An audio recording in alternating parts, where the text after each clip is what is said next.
All right, so I officially have 1 week of being at home with my kiddos and working from home under my belt.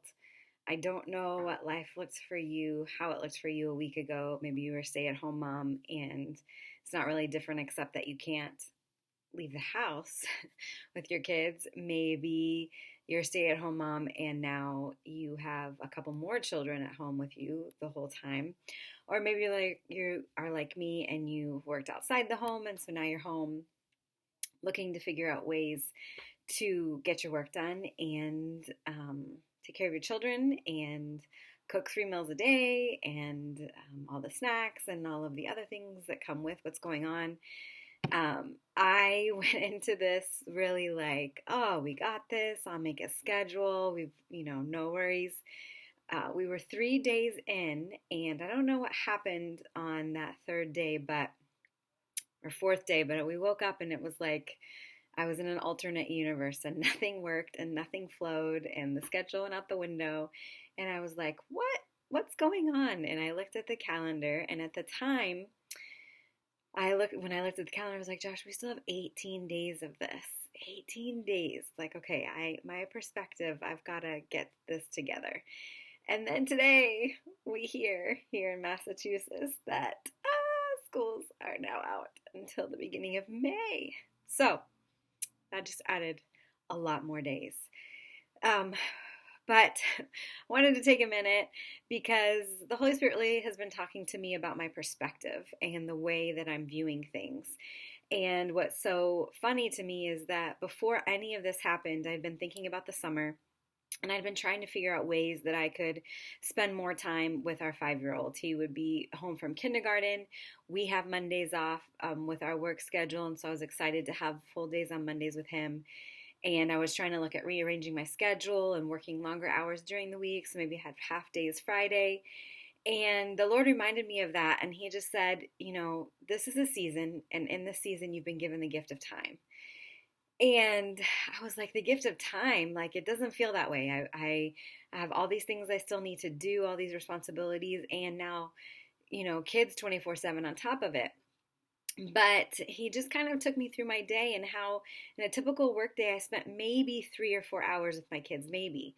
And it wasn't intentional time. It was like, get dressed, get out the door, okay, home from school, all that stuff, dinner, bedtime routine. It wasn't like a whole lot of real interaction, FaceTime.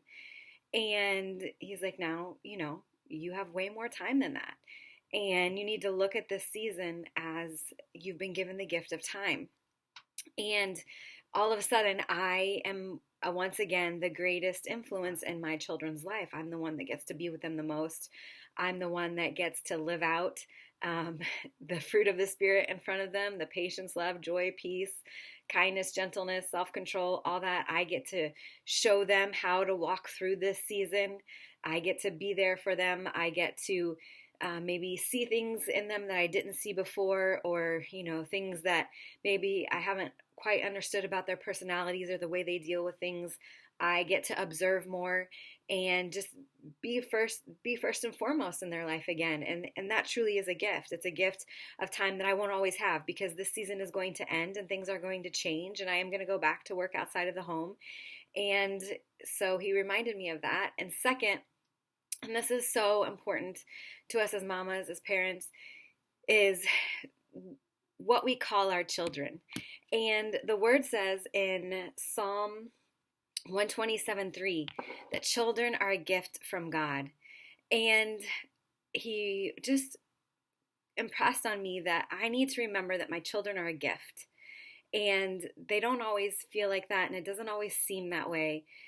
But that's truly what they are. And what I've started doing is whenever I go to bed at night, I just take a minute, deep breath, relax, say, God, I love you. And I take a moment to just kind of let everything from the day wash away. And I say, Lord, I thank you for my children. I thank you that they are a gift from you.